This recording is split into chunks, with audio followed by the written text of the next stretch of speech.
नमस्कार दोस्तों, स्वागत है आपका द हिंदू एडिटोरियल डिस्कशन में। आज की डेट है 25 सितंबर 2018। सबसे पहले हम देख लेते हैं कौन कौन से आर्टिकल्स आज हम डिस्कस करने जा रहे हैं। पहला आर्टिकल यहाँ पे प्रधानमंत्री जन आरोग्य योजना के बारे में है। कल हमने इस इश्यू को डिटेल से डिस्कस किया था, लेकिन 4-5 पॉइंट्स अलग हैं। इन पॉइंट्स को हम एक्सट्रैक्ट करके डिस्कस करेंगे। नीचे का आर्टिकल यहाँ पे ब्रेक्जिट से संबंधित है। देखो, ब्रेक्जिट को लेके 2016 में यूके में एक रेफरेंडम ऑर्गेनाइज हुआ था। उसके बाद से ही नेगोशिएशंस चल रही हैं यूके की यूरोपियन यूनियन के साथ कि ब्रिटेन जो अलग होगा यूरोपियन यूनियन से, उसके बाद ब्रिटेन और यूरोपियन यूनियन के बीच का रिलेशन कैसा होगा। कई सारे ऑप्शंस हैं। कुछ पार्टीज ये मांग करती हैं कि सॉफ्ट एग्जिट होना चाहिए, सॉफ्ट ब्रेक्जिट, मतलब ब्रिटेन यूरोपियन यूनियन के साथ कस्टम यूनियन में शामिल हो और यूरोपियन यूनियन के जो लोग अभी ब्रिटेन में रह रहे हैं वो वैसे ही रहते रहें। फिजिकल बॉर्डर इस्टेब्लिश करने की आवश्यकता नहीं है यूरोपियन यूनियन और ब्रिटेन के बीच। ये सब फीचर्स हैं सॉफ्ट ब्रेक्जिट के। कुछ पार्टीज मांग करती हैं हार्ड ब्रेक्जिट होना चाहिए, मतलब ब्रिटेन पूरी तरह से अलग हो यूरोपियन यूनियन से। यूरोपियन यूनियन का कोई सिटीजन ब्रिटेन में ना आ सके, इसके लिए बॉर्डर्स जो हैं वहाँ पर सख्ताई होनी चाहिए। जैसे इंडिया और पाकिस्तान के बॉर्डर पे फेंसिंग है, उसी प्रकार की फेंसिंग या फिर सीसीटीवी कैमराज कुछ इस प्रकार का होना चाहिए। ये फीचर्स हैं हार्ड ब्रेक्जिट के। लेकिन देखो, एक अप्रोच है चेकर्स की। चेकर्स के अप्रोच में क्या है जो थेरेसा मे प्रमोट कर रही हैं, ना तो पूरी तरह से सॉफ्ट ब्रेक्जिट और ना ही पूरी तरह से हार्ड ब्रेक्जिट, दोनों का एक मिश्रण होना चाहिए। यानी कुछ फीचर्स सॉफ्ट ब्रेक्जिट के, कुछ फीचर्स हार्ड ब्रेक्जिट के। तो चेकर्स की अप्रोच को प्रमोट किया जा रहा है थेरेसा मे के द्वारा। और सबसे लास्ट में एक अप्रोच है नो डील, मतलब कोई डील हो ही ना ब्रिटेन की यूरोपियन यूनियन के साथ और ब्रिटेन अलग हो जाए यूरोपियन यूनियन से। यह सिचुएशन देखो बहुत ही ज़्यादा खराब होगी, क्योंकि ऐसी सिचुएशन में तो ब्रिटेन का कोई लेना देना नहीं होगा यूरोपियन यूनियन से। तो एकदम से यूरोपियन यूनियन से ब्रिटेन का जो ट्रेड है वो क्रैश कर जाएगा, ब्रिटेन की इकोनॉमी भी प्रभावित होगी, यूरोपियन यूनियन की इकोनॉमी भी प्रभावित होगी। तो नो डील का ऑप्शन तो नहीं चूज किया जाएगा, खैर ब्रिटेन के पॉलिटिशियंस के द्वारा और यूरोपियन यूनियन के लीडर्स के द्वारा। लेकिन देखना ये होगा नेगोशिएशंस जो अब चल रही हैं वो कैसे आगे जाती हैं। और भी बहुत सारे इश्यूज हैं। कुछ सेक्शंस तो ये कहते हैं एक बार दोबारा से रेफरेंडम होना चाहिए। वास्तव में जनता चाहती है कि ब्रिटेन अलग हो यूरोपियन यूनियन से या फिर नहीं। और यूरोपियन यूनियन के रिप्रेजेंटेटिव्स का यह भी कहना है जब ब्रिटेन अलग होगा यूरोपियन यूनियन से, उससे ठीक पहले ब्रिटेन की पार्लियामेंट का अप्रूवल मिलना भी जरूरी है। तो ये सारे इश्यूज हैं। सीधा सीधा देखो क्वेश्चन बनता नहीं है, लेकिन आपको थोड़ा बहुत पता होना चाहिए कि चल क्या रहा है यूके में। यानी ब्रेक्जिट अभी तक हो क्यों नहीं रहा है, ब्रेक्जिट से संबंधित क्या पॉलिटिक्स चल रही है। तो थोड़ा सा हमने एसेंस डिस्कस किया। यहां पर बीच में बड़ा आर्टिकल है सर्जिकल स्ट्राइक्स डे को सेलिब्रेट करना चाहिए या फिर नहीं। नीचे ये आर्टिकल इंडिया पाकिस्तान रिलेशंस से संबंधित है। पाकिस्तान के जर्नलिस्ट के द्वारा ये आर्टिकल लिखा गया है, डिस्कस करेंगे इस आर्टिकल को भी। दूसरे पेज पे ये आर्टिकल ट्रिपल तलाक से संबंधित है, इंपॉर्टेंट नहीं है। ट्रिपल तलाक से जुड़े इशू को हम काफ़ी बार डिस्कस कर चुके हैं, तो पॉइंट्स रिपीट हो रही हैं। यहाँ पर ये आर्टिकल काफ़ी ज़्यादा जरूरी है। बिहेवियरल साइंस को शामिल करना क्यों जरूरी है, पॉलिसी मेकिंग के समय क्या फ़ायदा होता है अगर बिहेवियरल साइंस पे फोकस किया जाता है। तो एथिक्स से इस आर्टिकल को आप रिलेट कर सकते हो, डिस्कस करेंगे। आज का कोट है, देखो प्रैक्टिकल पैट्रियोटिज्म का मतलब सिर्फ ये नहीं है मदरलैंड के प्रति प्यार होना। पैट्रियोटिज्म का मतलब ये भी है उस मदरलैंड के फेलो कंट्रीमैन के लिए कुछ करना। तो इस कोट का इस्तेमाल आप कर सकते हो ऐसे में, या फिर एथिक्स में भी यूपीएससी ने क्वेश्चन पूछा था 2014 में, असल में पैट्रियोटिज्म है क्या, तब आप इस कोट का इस्तेमाल कर सकते हो। चलिए डिस्कशन स्टार्ट करते हैं। सबसे पहले इंपॉर्टेंट आर्टिकल सर्जिकल स्ट्राइक्स से संबंधित है। आप जीएस पेपर 4 के इन टॉपिक्स के साथ आर्टिकल को रिलेट कर सकते हो। बैकग्राउंड की बात पहले करते हैं। 2016 की शुरुआत में जम्मू एंड कश्मीर के उरी में सेना के कैंप पर एक बड़ा अटैक किया गया पाकिस्तान स्पॉटेड आतंकवादियों के द्वारा, और इस हमले में हमारी सेना के काफ़ी सारे जवान शहीद हो गए। इसके बाद इंडियन आर्मी ने एक ऑपरेशन चलाया।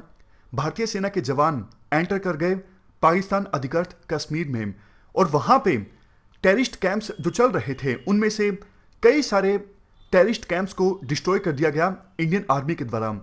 ये ऑपरेशन चला 29 सितंबर 2016 को, और इसे ही सर्जिकल स्ट्राइक कहा जाता है।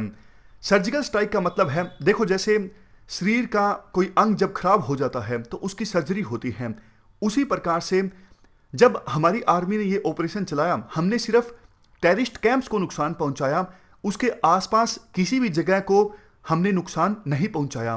तो काइंड ऑफ ये एक सर्जरी थी। अब कंटेक्स्ट की बात करते हैं। यूजीसी यूनिवर्सिटी ग्रांट कमीशन के द्वारा एक आदेश दिया गया विभिन्न यूनिवर्सिटीज को कि आने वाली जो 29 सितंबर की तारीख है, सर्जिकल स्ट्राइक्स को हुए 2 साल पूरे हो जाएंगे। तो यूजीसी ने विभिन्न यूनिवर्सिटीज को आदेश दिया कि आप 29 सितंबर को सर्जिकल स्ट्राइक डे सेलिब्रेट कीजिए। अब देखो राइटर इस चीज का विरोध करते हैं। राइटर कहते हैं हमारी यूनिवर्सिटीज हैं स्टूडेंट्स को आईना दिखाने के लिए, मिरर दिखाने के लिए। यूनिवर्सिटीज के पास ऑटोनॉमी होनी चाहिए ये डिसाइड करने की कि वो क्या सेलिब्रेट करना चाहते हैं और क्या सेलिब्रेट नहीं करना चाहते हैं।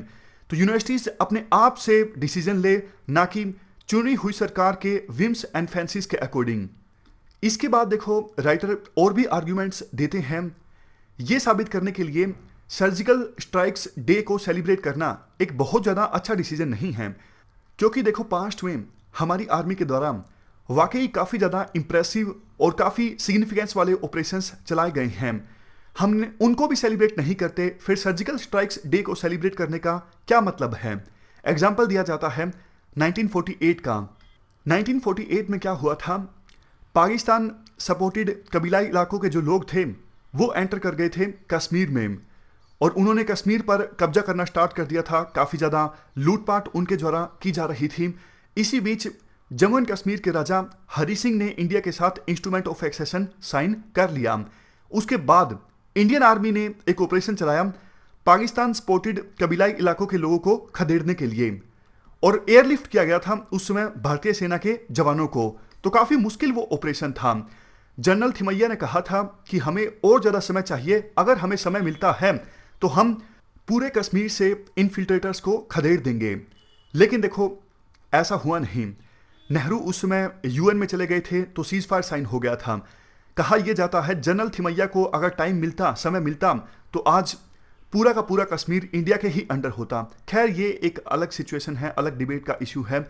बात यहाँ पर हो रही है ये ऑपरेशन वाकई में काफ़ी ज़्यादा इंप्रेसिव था। उसके बाद 1965 में पाकिस्तान के साथ वार हुआ, और 1971 में भी बांग्लादेश लिबरेशन वार, यहाँ पर भी हमारी आर्मी ने काफ़ी अच्छा काम किया। आपको याद होगा हमारे काफ़ी कम सैनिकों ने बांग्लादेश को आज़ाद करवाया, जबकि पाकिस्तान के सैनिकों की संख्या बहुत ही ज़्यादा थी। कहने का एसेंस आप समझ गए ना। ये जो ऑपरेशंस थे ज़्यादा इंप्रेसिव थे as comparison to surgical strikes, लेकिन फिर भी हमने कभी इन ऑपरेशंस को ग्लोरीफाई नहीं किया। हमने सोचा एग्रेशन को ग्लोरीफाई करना गलत है। इवन वेस्टर्न कंट्रीज में भी इसी प्रैक्टिस को प्रीच किया जाता है। वेस्टर्न कंट्रीज जिन्होंने जीत प्राप्त की फर्स्ट वर्ल्ड वार में, सेकेंड वर्ल्ड वार में, वो देश अब इस जीत को बहुत ज़्यादा सेलिब्रेट नहीं करते हैं। हाँ, जिन सैनिकों की जानें गई फर्स्ट वर्ल्ड वार में और सेकेंड वर्ल्ड वार में, उनके सेक्रीफाइस को रिस्पेक्ट देने के लिए अपनी जेब में फूल रखा जाता है। वेस्टर्न कंट्रीज में होता है ऐसा, लेकिन ऐसा नहीं कि वो एग्रेशन को बहुत ज़्यादा ग्लोरीफाई कर रहे हैं। देखो इस दिन हमने जर्मनी को हरा दिया था सेकेंड वर्ल्ड वार में या फिर फर्स्ट वर्ल्ड वार में, ऐसा नहीं होता वहाँ पर। Next, Indian tradition, Indian civilisation और इंडिया के पास्ट से जुड़े काफ़ी सारे एग्जाम्पल्स देते हैं राइटर अपने पक्ष को और ज़्यादा मजबूत बनाने के लिए। राइटर कहते हैं अशोका ने कलिंगा युद्ध में जीत प्राप्त करने के बाद वायलेंस का रास्ता छोड़ दिया था। बाद में अपनी पूरी जिंदगी में नॉन वायलेंस को प्रीच किया। चंदेला किंग्स का एग्जाम्पल हम ले सकते हैं। युद्ध में जीत प्राप्त करने के बाद उन्होंने खजुराहो के मंदिरों का यानी टेम्पल्स का निर्माण करवाया और उन टेम्पल्स को छोड़ दिया आम जनता के लिए। इवन भगवत गीता से भी हमें यही सीखने को मिलता है। अगर कोई सैनिक अपनी ज़िंदगी में बहुत ज़्यादा प्रसिद्धि चाहता है, मतलब फेम चाहता है या फिर बहुत ज़्यादा पैसा चाहता है, ये तो देखो उस सोल्जर के मरने से भी बुरा है, ऐसा नहीं होना चाहिए। लेकिन हमारे पॉलिटिशियंस इन सब लेसन्स को इग्नोर करके 29 सितंबर को सर्जिकल स्ट्राइक डे सेलिब्रेट करेंगे। इसका मतलब ये है कि वो हमारी सभ्यता को भूल गए हैं। पास्ट में महात्मा गांधी ने नॉन वायलेंस को बहुत ज़्यादा प्रीच किया और ये एक प्रमुख बेस भी बना इंडियन स्ट्रगल फॉर फ्रीडम का। वैसे देखो, स्ट्रेटेजिक पर्सपेक्टिव से भी सर्जिकल स्ट्राइक्स डे को सेलिब्रेट करना एक अच्छा डिसीजन नहीं है, क्योंकि सर्जिकल स्ट्राइक्स जैसे जो ऑपरेशंस हैं उनको बहुत ज़्यादा हाईलाइट नहीं करना चाहिए। म्यांमार में जाके हमारी आर्मी ने हॉट परस्यूट किया, उसके बाद हमने उस ऑपरेशन को बढ़ा चढ़ा के बताया, यानी अपनी पीठ थपथपाई। म्यांमार इस बात से नाराज हो गया। म्यांमार का कहना था, देखो एक तो हम आपकी आर्मी को हमारे देश के अंदर घुसने दे रहे हैं, उसके बाद आप इस चीज़ को बढ़ा चढ़ा के बता रहे हो पूरे वर्ल्ड में। इससे तो ऐसा प्रतीत होता है जैसे म्यांमार एक कमजोर देश है, आप हमारी सॉवरेनिटी का वायलेशन कर रहे हो। तो कहने का एसेंस ये है, सर्जिकल स्ट्राइक्स हो या फिर हॉट परस्यूट हो, इन ऑपरेशंस को अगर चलाया जाता है तो इनको पब्लिक में बहुत ज़्यादा हाईलाइट नहीं करना चाहिए, क्योंकि आगे भी सर्जिकल स्ट्राइक्स जैसा ऑपरेशन चलाने की आवश्यकता पड़ सकती है। लेकिन अभी हमने इतना ज़्यादा इसको हाईलाइट किया कि पाकिस्तान और ज़्यादा चौकन्ना हो गया है। ये तो देखो हमने आर्गुमेंट्स डिस्कस किए जो कहते हैं सर्जिकल स्ट्राइक्स डे को सेलिब्रेट नहीं करना चाहिए, लेकिन 2-3 आर्गुमेंट दूसरी तरफ के भी हैं। सबसे पहला आर्गुमेंट, कई सारी यूनिवर्सिटीज़ देखो ऐसी हैं जहाँ पर माहौल काफ़ी ख़राब है, देश विरोधी नारे लगते हैं, वहाँ पर नेशनलिज्म और पेट्रियोटिज्म को इनकलकेट करने के लिए सर्जिकल स्ट्राइक्स डे का सेलिब्रेट होना जरूरी है। दूसरा, हमारे देश के जवानों को पता होना चाहिए, हमारे देश के स्टूडेंट्स को पता होना चाहिए हमारी सेना के जवान किस प्रकार हमारे देश की सुरक्षा कर रहे हैं। उनके प्रति सम्मान की एक भावना होनी चाहिए हमारे देश के यूथ में, ताकि देखो आर्मी के जवानों को भी लगे कि वो अपनी जान पर खेलकर देश की सुरक्षा जो कर रहे हैं वो वर्थ है। तो ये हमने पूरा आर्टिकल डिस्कस किया, सर्जिकल स्ट्राइक्स डे को सेलिब्रेट करना चाहिए या फिर नहीं। क्वेश्चन देख लीजिए जो आपको अटेम्प्ट करना है। क्वेश्चन है, UGC recently issued a order to various universities regarding commemoration of surgical strike day. शुरुआत में कंटेक्स्ट बताया हुआ है। क्वेश्चन ये है, आप क्या सोचते हो इस प्रकार से सर्जिकल स्ट्राइक डे को सेलिब्रेट करना, क्या ये इंडियन ट्रेडिशन के अगेंस्ट है? 250 वर्ड्स में आपको इस क्वेश्चन का आंसर देना है। चलते हैं आगे। नेक्स्ट आर्टिकल प्रधानमंत्री जन आरोग्य योजना के बारे में है। आप जीएस पेपर 2 के इस टॉपिक से आर्टिकल को रिलेट कर सकते हो। 4-5 पॉइंट्स मेन है देखो जो इस आर्टिकल से एक्सट्रैक्ट होते हैं। सबसे पहला पॉइंट, इस योजना के लिए सरकार ने करंट ईयर में सिर्फ 2000 करोड़ रुपए आवंटित किए हैं। मतलब इतने कम राशि एलोकेट होने के बाद कैसे इतनी बड़ी स्कीम को इम्प्लीमेंट किया जाएगा। दूसरा पॉइंट, देखो सभी स्टेट्स और यूनियन टेरिटरीज के पास पैसा नहीं है कि वो अपना शेयर देश के इस स्कीम को इम्प्लीमेंट करने के लिए, और बहुत सारे states for example Orissa, Delhi, ये ऐसे राज्य हैं जिन्होंने हाँ नहीं भरी है, यानी इन स्टेट्स में इस स्कीम को इम्प्लीमेंट नहीं किया जाएगा। कोस्ट एक काफ़ी कॉन्टेस्टेड एरिया है। कल हमने डिस्कस किया था इस बात को, कई सारे प्राइवेट हॉस्पिटल्स काफ़ी ज़्यादा एक्स्ट्रा चार्ज करते हैं। इस वजह से गवर्नमेंट के साथ पैकेज संबंधित डील साइन होनी चाहिए, यानी ये बीमारी है और इस बीमारी का इलाज हम करते हैं तो आप हमें इतना पैसा दे दीजिएगा। ये हमने कल डिस्कस किया था। यहाँ पे दूसरा पर्सपेक्टिव भी बताया गया है। यहाँ पे बताया गया है, देखो प्राइवेट हॉस्पिटल्स को भी इंसेंटिव होना चाहिए। ऐसा नहीं कि सरकार प्राइवेट हॉस्पिटल्स को बहुत कम पैसा दे। अगर बहुत कम पैसा देगी सरकार प्राइवेट हॉस्पिटल्स को, तो प्राइवेट हॉस्पिटल्स भी इस स्कीम के बेनिफिशरीज को ठीक से इलाज नहीं प्रोवाइड कर सकेंगे। और अगर कुछ प्राइवेट हॉस्पिटल्स अंधाधुंध चार्ज करते हैं और इस स्कीम का मिसयूज करके ज़्यादा से ज़्यादा पैसा कमाने की सोचते हैं, तो रेगुलेट किया जा सकता है clinical establishment registration and regulation act 2010 के अकॉर्डिंग। इस एक्ट के अकॉर्डिंग क्या होता है, स्टैंडर्ड प्रोटोकॉल्स, स्टैंडर्ड सर्विसेज को रेगुलेट किया जाता है। मतलब प्राइवेट हॉस्पिटल्स इस बीमारी के लिए एक लेवल से ज़्यादा चार्ज नहीं कर सकते। ये सब बातें आती हैं इस एक्ट के अंदर। सरकार को भी इस बात का भली भांति से पता है। कुछ प्राइवेट हॉस्पिटल्स इस स्कीम की सहायता से जिनको आइडेंटिफाई किया जाएगा, जो पेशेंट्स को यानी बेनिफिशरीज को सर्विसेज देंगे इस स्कीम के अंदर, वो बहुत ज़्यादा पैसा कमाने की सोचेंगे। इस वजह से सरकार ने डिसाइड किया है कुछ की सर्विसेज सिर्फ पब्लिक हॉस्पिटल्स प्रोवाइड करेंगे, यानी कुछ जो इंपॉर्टेंट सर्विसेज हैं जिनमें सरकार को लगता है कि इन सर्विसेज की सहायता से प्राइवेट हॉस्पिटल्स ज़्यादा पैसा कमा सकते हैं, वो सर्विसेज सिर्फ और सिर्फ पब्लिक हॉस्पिटल्स को दी जाएगी। लेकिन दिक्कत ये है, पब्लिक हॉस्पिटल्स की कैपेसिटी कल हमने डिस्कस किया था इतनी ज़्यादा है नहीं। तो ये सारे चैलेंजेस हैं इस स्कीम को इम्प्लीमेंट करने में, लेकिन फिर भी अच्छा है, सरकार ने कम से कम एक काफ़ी अच्छा कदम उठाया है यूनिवर्सल हेल्थ कवरेज की तरफ। अब धीरे धीरे पब्लिक हेल्थ सेक्टर का अपग्रेडेशन होना चाहिए ताकि आगे जाके प्राइवेट हॉस्पिटल्स की आवश्यकता पड़े ही ना, और पब्लिक हॉस्पिटल्स इतने ज़्यादा कैपेबल हों इस प्रकार की स्कीम को खुद से ही इंप्लीमेंट कर सकें। तो ये पूरा आर्टिकल था प्रधानमंत्री जन आरोग्य अभियान के बारे में। चलते हैं आगे। नेक्स्ट आर्टिकल बिहेवियरल साइंस के बारे में है, यानी व्यवहारिक विज्ञान। आप जीएस पेपर 4 के इन टॉपिक्स के साथ आर्टिकल को रिलेट कर सकते हो। आजकल देखो विभिन्न इंस्टीट्यूशंस, विभिन्न गवर्नमेंट बिहेवियरल साइंस पर बहुत ज़्यादा फोकस करते हैं।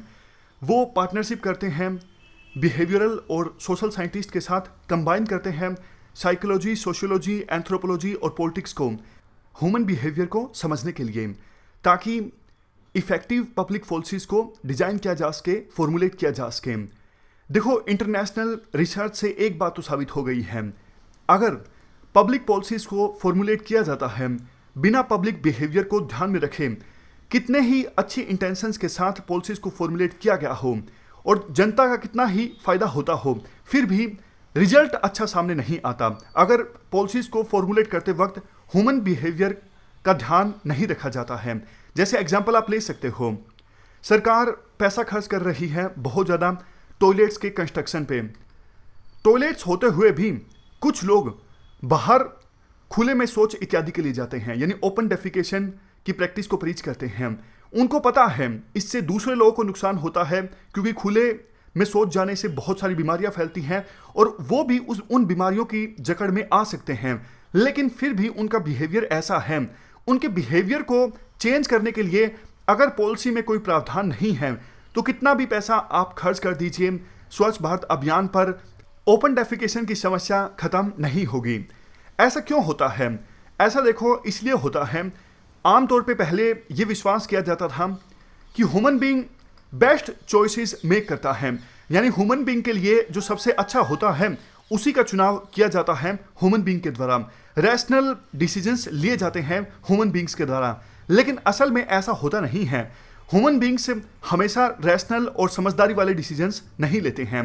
ह्यूमन बीइंग्स के डिसीजन बहुत सारे फैक्टर्स पर डिपेंड करते हैं, साइकोलॉजिकल फैक्टर्स, कोग्निटिव फैक्टर्स और बिहेवियर फैक्टर्स भी। इवन सोसाइटी भी ह्यूमन बीइंग्स के डिसीजंस को इन्फ्लुएंस करती हैं, यानी सोसाइटी में धारणा किस प्रकार की है। और जैसे एग्जांपल दिया जाता है यहाँ पर, सोसाइटी के प्रेशर की वजह से ही कई बार ये देखने को मिलता है गर्ल्स की जो शादी है बहुत जल्दी कर दी जाती है। इवन काफ़ी बार तो 18 साल से पहले भी कर दी जाती है। ये कानून के अगेंस्ट है, लेकिन फिर भी सोसाइटी के प्रेशर के कारण पेरेंट्स के द्वारा ऐसा कर दिया जाता है। तो कहने का एसेंस ये है, हमेशा रैशनल डिसीजंस नहीं लिए जाते हैं ह्यूमन बीइंग्स के द्वारा। बहुत सारी ऐसी चीज़ें हैं जो ह्यूमन बीइंग्स के डिसीजंस को इन्फ्लुएंस करती हैं, जो हमने डिस्कस किया, साइकोलॉजिकल, कोग्निटिव, बिहेवियर और सोसाइटल फैक्टर्स। ह्यूमन बीइंग्स आमतौर पर स्टेटस को पर ज़्यादा फोकस करते हैं। फॉर एग्जाम्पल, जो कुछ चल रहा है उसे चलने दीजिए।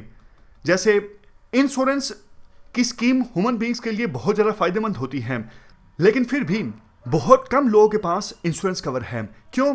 वही पर्वती, जो कुछ चल रहा है चलने दीजिए, ठीक है। ये सब जो चीज़ें हैं वो पॉलिसीज़ को सफल होने नहीं देती हैं। तो इस वजह से आर्टिकल में कहा जाता है, इंडिया में भी सरकार जब पॉलिसीज़ को फॉर्मुलेट करे तो बिहेवियरल साइंस पे ज़्यादा फोकस करें। लेकिन सरकार को देखो कुछ बातों का ख्याल भी रखना होगा जब सरकार बिहेवियरल साइंस पे फोकस करेगी। सबसे पहला फैक्टर, ऐसा कोई जरूरी नहीं कि हमारे देश में सभी रीजन्स के या फिर सभी कम्युनिटीज़ के जो लोग हैं वो एक साथ एक ही एटीट्यूड के साथ बिहेव करेंगे। जैसे देखो, अगर कोई पर्सन ओपन डेफिकेशन करता है उड़ीसा में, तो वो कोई अलग आर्ग्यूमेंट दे सकता है ओपन डेफिकेशन के लिए। राजस्थान का कोई पर्सन अलग आर्ग्यूमेंट दे सकता है, यूपी का अलग, बिहार का अलग, एमपी का अलग, यानी हर एक रीजन का, हर एक कम्युनिटी का जो व्यक्ति है वो अलग आर्ग्यूमेंट दे सकता है कि हम क्यों ओपन डेफिकेशन के लिए जा रहे हैं। तो उनकी प्रवृत्ति के हिसाब से, उनके बिहेवियर के हिसाब से हर एक रीजन में अलग अलग स्कीम चलानी पड़ेगी, ताकि सारे के सारे जो लोग ओपन डेफिकेशन अभी भी करते हैं वो अपने इस एटीट्यूड को चेंज करें। कहने का एसेंस साफ है, एक लाइन में अगर बताऊं, one size doesn't fit all. Next point आता है, एक बार अगर सरकार को पता लग गया कि जनता ऐसे बिहेव क्यों कर रही है, उसके बाद देखो सरकार के पास कई सारे टूल्स उपलब्ध हैं जनता के बिहेवियर को चेंज करने के लिए। जैसे मैं आपको एग्जांपल देता हूं, ओपन डेफिकेशन जो लोग अभी करते हैं उनको पिनलाइज करने के लिए सरकार ने प्रावधान किए हैं, और वो गांव जो पूरे के पूरे ओपन डेफिकेशन फ्री हैं उनको रिवार्ड करने के लिए भी सरकार ने प्रोविजंस किए हैं। यानी सरकार दोनों प्रकार की रणनीति अपना सकती है, इंसेंटिवाइज करने की भी और पिनलाइज करने की भी। जैसे आपको एक और एग्जांपल देता हूं, प्रधानमंत्री मातृत्व वंदना योजना, इस योजना के अंतर्गत वो प्रेग्नेंट महिलाएं जो हॉस्पिटल में आके चेकअप करवाती हैं और बच्चे के जन्म के बाद भी चेकअप करवाती हैं, तो उनको कैश रिवार्ड दिया जाता है सरकार के द्वारा। ऐसा सरकार के द्वारा इसलिए किया जाता है क्योंकि गरीब महिलाएं जिनके लिए ये स्कीम है उनके वेजिस का लॉस होता है बच्चे के जन्म के समय। तो आप कह सकते हैं ये एक प्रकार से कंपनसेशन है सरकार की तरफ से। अगर देखो गरीब महिलाएं प्रेगनेंसी के दौरान यानी डिलीवरी के समय ज़्यादा बच्चे की केयर नहीं करेंगी और जल्दी से काम पर लौट जाएंगी, तो बच्चे की केयर ठीक से नहीं हो सकेगी और मदर्स की भी केयर ठीक से नहीं हो सकेगी। इसी वजह से सरकार उनको कहती है आप रेस्ट कीजिए, आपके वेजिस का जो लॉस हो रहा है उसका भरपाई हम करेंगे। और सरकार ने इसको लिंक कर दिया है कि आप समय समय पे आइए, अपना चेकअप करवाइए, तभी आपको कंपनसेशन मिलेगा, अदरवाइज नहीं मिलेगा।